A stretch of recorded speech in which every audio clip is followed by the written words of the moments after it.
فیا ایھا الناس،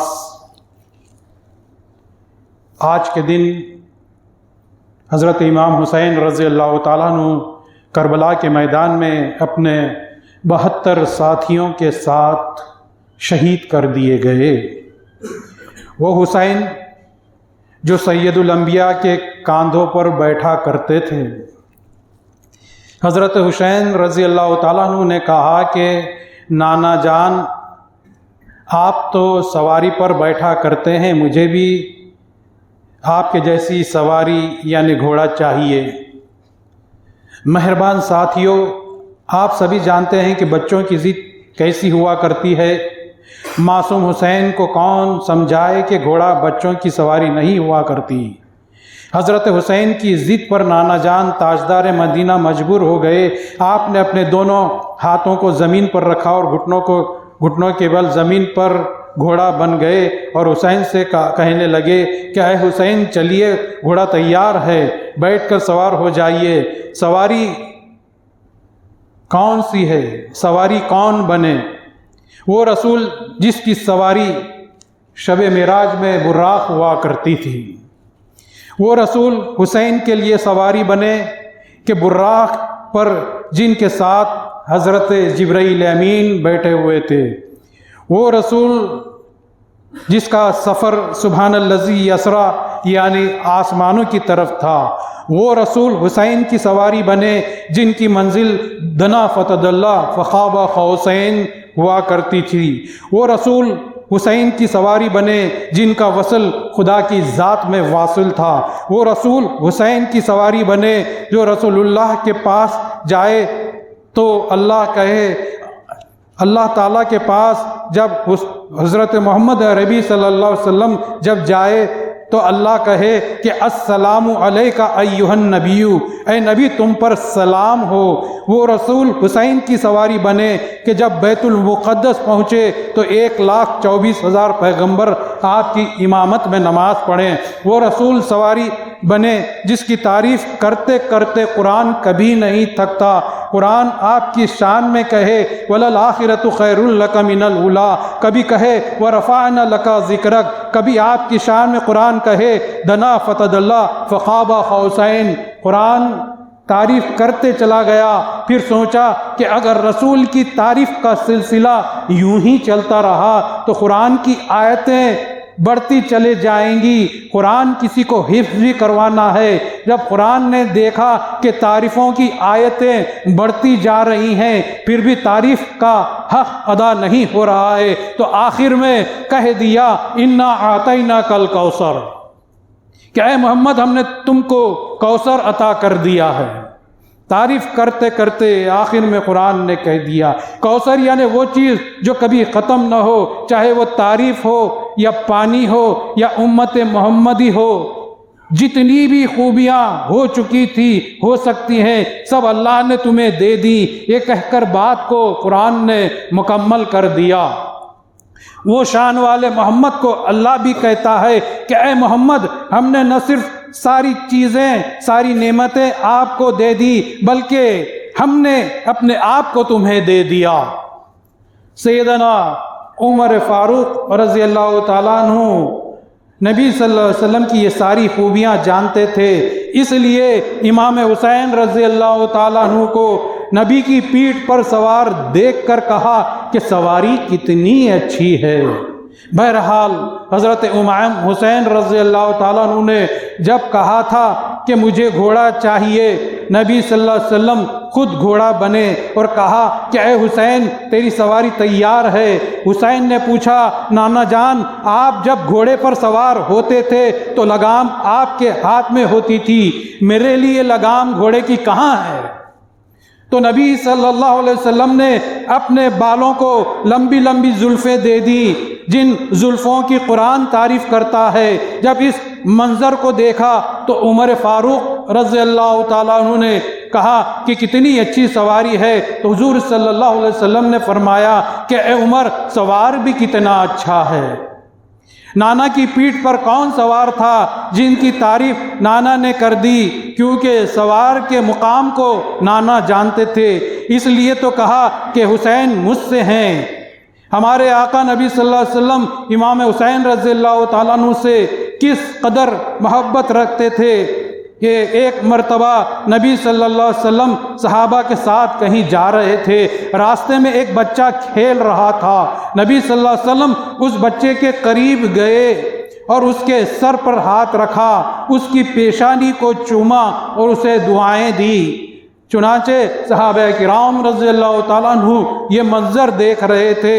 صحابہ کرام رضی اللہ تعالیٰ عنہ نے پوچھا، یا رسول صلی اللہ علیہ وسلم، اس بچے میں اس قدر آپ کو کیوں محبت ہے؟ حضور صلی اللہ علیہ وسلم نے فرمایا کہ میں نے ایک مرتبہ دیکھا کہ حسین کہیں جا رہے تھے، اس بچے نے دیکھا کہ امام حسین رضی اللہ تعالیٰ عنہ کے قدم جس جگہ پر پڑ رہے تھے ان کے قدموں کی مٹی لیتا، چومتا اور پیشانی کو لگاتا تھا۔ جو میرے حسین سے پیار کرے میں اس سے پیار کرتا ہوں، اور جس سے میں پیار کرتا ہوں اللہ بھی اس سے پیار کرتا ہے۔ تو دیکھیے کہ مقام حسین کیا ہے۔ آج کی دنیا میں مال کا مل جانا کامیابی سمجھا جاتا ہے، حقیقت یہ ہے کہ ایمان کامل مل جانا کامیابی ہوتی ہے۔ ایمان اس کو سمجھو جس کے ذریعے خدا خوش کیا جائے، ایمان مل جائے تو پھر وہ ہمیں تخت دے یا تختہ دے، ہمیں اس کی کوئی پرواہ نہیں رہتی۔ یہی فرق تھا یزید اور امام حسین میں۔ یزید اپنے تخت کو بچانے کے لیے ایمان کو پامال کر رہا تھا، اور امام حسین ایمان کو بچانے کے لیے بھوکے پیاسے رہ کر بھی اپنا ایمان بچا رہے تھے، کیونکہ وہ خدا کے عاشق بن چکے تھے۔ عشق ایسی چیز ہے جس کا کوئی مول نہیں ہوتا۔ پہلے عشق کا سودا، پہلے اس کے سوداگر بن جاؤ، پھر جتنا چاہے سودا لے لو۔ عشق کا کوئی مول نہیں ہوتا۔ ہاں مگر جو اللہ کے عشق کا دعویٰ کرتا ہے اس کو اللہ آزماتا ہے۔ وَلَنَبْلُوَنَّكُمْ بِشَيْءٍ مِّنَ الْخَوْفِ وَالْجُوعِ وَنَقْصٍ مِّنَ الْأَمْوَالِ وَالْأَنفُسِ وَالثَّمَرَاتِ۔ البتہ ہم عاشقوں کو آزماتے ہیں۔ کس کو آزماتے ہیں؟ ایمان والوں کو ہی نہیں صرف، بلکہ جو ایمان کے ساتھ ساتھ عشق رکھتا ہے ہم ان کو آزماتے ہیں، خوف سے، بھوک سے، پیاس سے، مالوں اور جانوں کی کمی سے اور پھلوں سے۔ اور آزمائشوں کا دور جس بندے پر ہوتا ہے اللہ اس بندے کے قریب ہو جاتا ہے۔ غور فرمائیے، جب امام حسین رضی اللہ تعالیٰ عنہ نے دین کی خاطر اپنا گھر لٹا دیا، اپنی اولاد کی لاشوں کو خون میں لت پت تڑپتے دم توڑتے دیکھا، پیاس کی وجہ سے بغیر پانی کے سوکھے ہوئے ہونٹوں سے جان لٹاتے دیکھا، تو اس آزمائش پر اللہ کی آواز آنا تو کیا، خود اللہ کا جلوہ ہر وقت آپ کے سامنے رہتا تھا۔ حضرت ام سلمہ رضی اللہ تعالیٰ عنہ کہتی ہیں کہ میں نے پوچھا نبی صلی اللہ علیہ وسلم سے کہ اے اللہ کے نبی، آپ کو کس چیز نے فکر میں ڈال دیا ہے؟ تو آپ صلی اللہ علیہ وسلم نے فرمایا کہ میرے پاس جبرائیل آئے تھے، انہوں نے مجھے بتایا کہ میری امت کے کچھ لوگ میرے بیٹے حضرت حسین کو قتل کر دیں گے، اور مجھے حسین کی قتل گاہ کی مٹی لا کر دکھلائے جو سرخ اور لال ہو چکی تھی۔ یہ مشکات المصابیح باب مناقب اہل بیت میں ہے۔ اس وقت امام حسن و حسین نبی صلی اللہ علیہ وسلم کے سامنے کھیل رہے تھے۔ ایک اور روایت میں ہے کہ حضور نبی کریم صلی اللہ علیہ وسلم ایک دن حضرت امام حسین رضی اللہ تعالیٰ عنہ کو گود میں لے کر چومنے لگے، تو فرشتوں نے عرض کیا کہ اے اللہ کے نبی، کیا آپ اس بچے کو بہت محبت کرتے ہیں؟ تو آپ نے کہا کہ ہاں۔ تو فرشتوں نے کہا بے شک آپ کی امت اس بچے کو قتل کر دے گی، اور آپ چاہیں تو میں آپ کو وہ جگہ دکھا دوں جہاں یہ قتل کیے جائیں گے۔ اتنے میں اس فرشتے نے زمین پر ہاتھ مارا اور آپ کو سرخ رنگ کی مٹی دکھا دی، اور حق و باطل کی یہ کسوٹی اللہ نے حضرت امام حسین رضی اللہ تعالیٰ عنہ کے کاندھوں پر ڈال دی تھی کہ اللہ کی خوشنودی اور حق کی خاطر اولاد کو نہ دیکھا، نہ اہل و عیال کو دیکھا۔ ہم تو یہ دیکھیں گے کہ اللہ کیا چاہتا ہے۔ وہ جنگ شروع ہونے سے پہلے دشمنوں کی فوج سے کہا گیا کہ اگر تمہاری تلواریں آل رسول کے خون سے تر ہو گئی تو یاد رکھنا کہ قیامت کے دن حضور صلی اللہ علیہ وسلم کی شفاعت سے تم محروم رہ جاؤ گے۔ مگر سمر نے کہا کہ مقابلہ ہو کر رہے گا، مگر یہی رسول صلی اللہ علیہ وسلم کا کلمہ پڑھنے والے اللہ کے رسول کے اس فرمان کو بھلا بیٹھے تھے کہ رسول صلی اللہ علیہ وسلم نے فرمایا تھا کہ جس نے حسن و حسین سے بغض رکھا اس نے مجھ سے بغض رکھا، اور جس نے مجھ سے بغض رکھا اس نے اللہ سے بغض رکھا، اور جس نے اللہ سے بغض رکھا وہ آگ میں داخل کر دیا جائے گا۔ یہ روایت حاکم المستدرک صفحہ نمبر 171 حدیث نمبر 4786 کی ہے۔ 2000 کے یزید 22,000 کے یزید کے لشکر نے رسول صلی اللہ علیہ وسلم کے اس فرمان کی نافرمانی کی، اور وہ اپنی زبان سے محمد صلی اللہ علیہ وسلم کے امتی کے اپنے آپ کو کہتے تھے، اور ظلم اور بربریت کی یہ داستان کہ وہی رسول کے نواسے یزید کے لشکر سے اپنے بھائیوں، بیٹوں اور بھتیجوں اور اپنے معصوم بچوں کی لاشوں کو لا کر امام حسین خیمے میں جمع کر رہے تھے۔ ابن عاشق فرماتے ہیں کہ زخمیوں سے چور قاسم بن حسین پیروں سے لڑکھڑاتے ہوئے خیمے کی طرف بڑھ رہے تھے، جن کے پاؤں لڑکھڑاتے ہوئے ریت میں دھس جا رہے تھے، اور خون کی لکیریں میدان سے نکل کر خیمے کی طرف جا رہی تھی۔ حضرت امام حسین رضی اللہ تعالیٰ عنہ دوڑتے ہوئے حضرت قاسم کا یہ منظر دیکھا، آپ دوڑتے ہوئے قاسم کو تھامتے ہیں کہ قاسم ابھی دم توڑ دیتے ہیں۔ آخر کار تصویر رسول امام حسین لاشوں کے ڈھیر کو جمع کرتے کرتے تھک گئے، پھر نواسہ رسول میدان کربلا کے میدان میں دشمنوں کے مقابلے میں لڑتے لڑتے شہید ہو جاتے ہیں۔ آپ کے جسم پر نیزوں کے 113 زخمی سوراخ ہیں، بے شمار تلواروں کے آپ کے جسم پر زخم ہے، سر تن سے جدا ہو جاتا ہے، جان دے دیتے ہیں۔ حسین کی زبان پر یہ الفاظ ہیں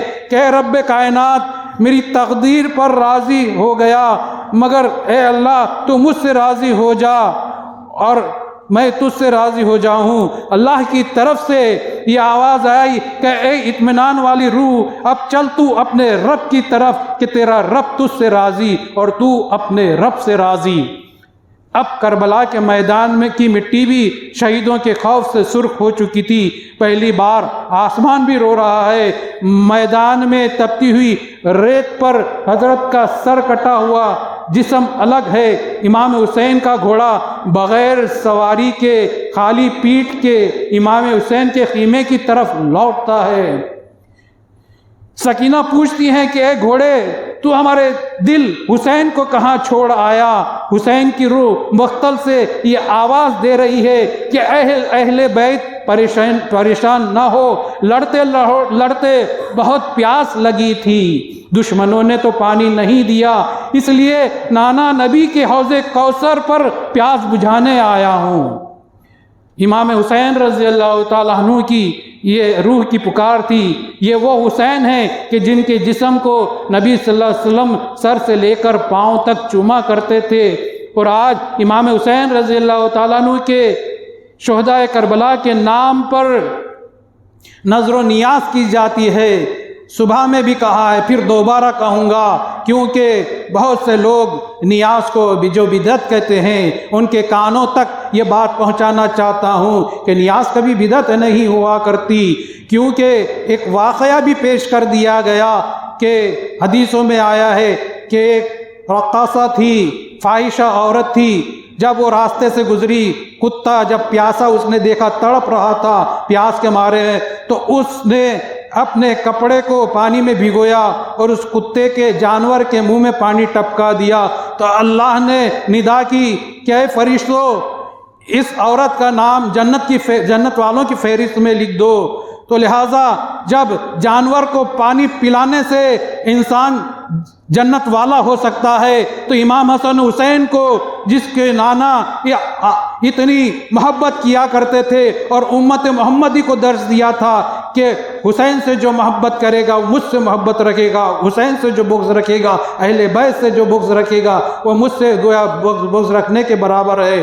تو جو جانور کو پلانے سے جنتی ہو سکتا ہے تو امام حسن و حسین رضی اللہ تعالیٰ عنہ کے نام پر پانی یا شربت پلانے پر اس کو کیا مقام عطا ہوگا، کیونکہ شہیدان کربلا زندہ جاوید ہیں اور امام حسین رضی اللہ تعالیٰ عنہ کی روح پکار کر کہہ رہی ہے کہ ہمارے نام پر ایصال ثواب کے لیے پانی اور شربت پلانے والوں، ہم تمہیں دیکھ رہے ہیں، آج کے دن تم ہمارے لیے ایصال ثواب کر رہے ہو، پانی اور شربت پلا رہے ہو، یاد رکھنا ہم حوض کوثر کے مالک ہیں، کل تم جب روز محشر ہمارے پاس آؤ گے تو ہم تمہیں حوض کوثر کا پانی پلائیں گے۔ لہٰذا نظر و نیاز کرنا کوئی بدعت نہیں ہے، اور اللہ تعالیٰ سے یہی دعا ہے کہ اے باری تعالیٰ تو گواہ رہنا کہ ہم بھی تیری بارگاہ میں دعا کرتے ہیں بطفیل رسول و مہدی کے صدقے میں کہ ہم کو بھی روز محشر حسن و حسین سے محبت کرنے والوں میں شمار کر کے اٹھانا، اور عشق آل رسول میں ہمارے دل آخر دم تک قربان ہوتے رہیں، یہ توفیق ہمیں عطا فرمانا۔ ہم کو نبی صلی اللہ علیہ وسلم کے اسوہ حسنہ پر چلنے کی توفیق عطا کرنا۔ اے اللہ ہمارے دل ان سے راضی ہو جائیں جن سے ہمارے نبی راضی ہو اور تو راضی ہو جائے، آمین ثم آمین۔ بارک اللہ لنا ولکم فی القرآن العظیم ونفعنا وإیاکم بالآیات والذکر الحکیم، انہ تعالی جواد ملک بر الرؤوف الرحیم۔